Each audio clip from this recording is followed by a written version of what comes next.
Good evening all. Tonight I'm going to give you the ultimate fun fact story about IP law, which you can easily work into any in-depth conversation about patent law, which if you're like me will probably come up at least once every 20 years. So to get you prepared, I want you to listen closely and memorize the next 3 minutes of what I'm about to say verbatim. So essentially what I'm going to tell you about started off with a bunch of cool guys with inventions, which each of them had a patent over, which all related to the MPEG-2 standard format. Now this standard is essentially how audio like music and Bill Shorten's speeches can be listened to by people like you and I. The inventions by these guys were all essentially unrelated and, for argument's sake, useless alone, but together they're worth a lot of money because each was necessary and complementary upon the other one to use that to create the MPEG standard, which is used widely around the world, as I'm sure you all know from your illegal torrenting days. This means that anyone who wants to implement this MPEG-2 standard in a device needs a license to each of these individual patents. You can't have one without the other. Now, MPEG, the party in this case, served as a license administrator to these guys and brought them all together to form a patent pool. Patent pools are agreements between two or more patent owners to license one or more of their patents to other third parties. This is an arrangement often used for the purpose of complex technologies that require complementary patents, often owned by different entities and different people, in order to provide efficient and more just better solutions, really.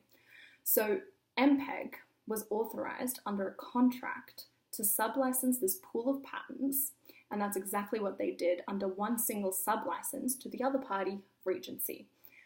Under this contract or license agreement, they also had to pay a lot of money in royalties for the right to use or exploit these patents. Now, usually with a standard patent, it lasts for 20 years, but you can make license arrangements for patents which last longer. The only thing you have to remember is that there is an overriding law in section 145 of the Patent Act, which says that as soon as the patent is no longer in force, for example, because it expires, even if the contract says that that agreement will last for, say, 100 years, you can give 3 months notice and terminate that agreement.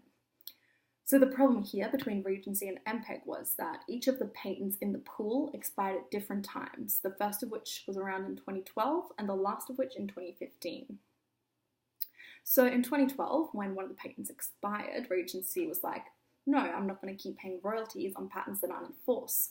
So it gave MPEG 3 months notice and tried to terminate the license agreement under that section 145. Now, MPEG was obviously not happy, and that's why they ended up in court. So the question for the court was essentially, is it possible to terminate the license agreement for one single patent that's expired when the agreement relates to several other patents under that license agreement which have not yet expired? This led to a big argument in the court over what is a patented invention. Now, Regency's argument was that each patent related to a separate patented invention, and the right to terminate arose upon the expiry of any of that Australian patent.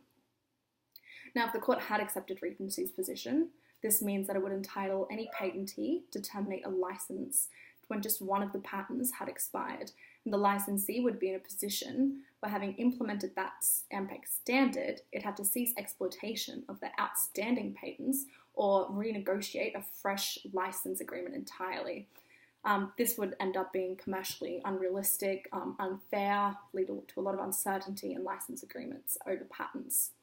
So ultimately the court said that a section 145 does not permit the termination of a contract until all of the patents subject to that license agreement have ceased to be enforced.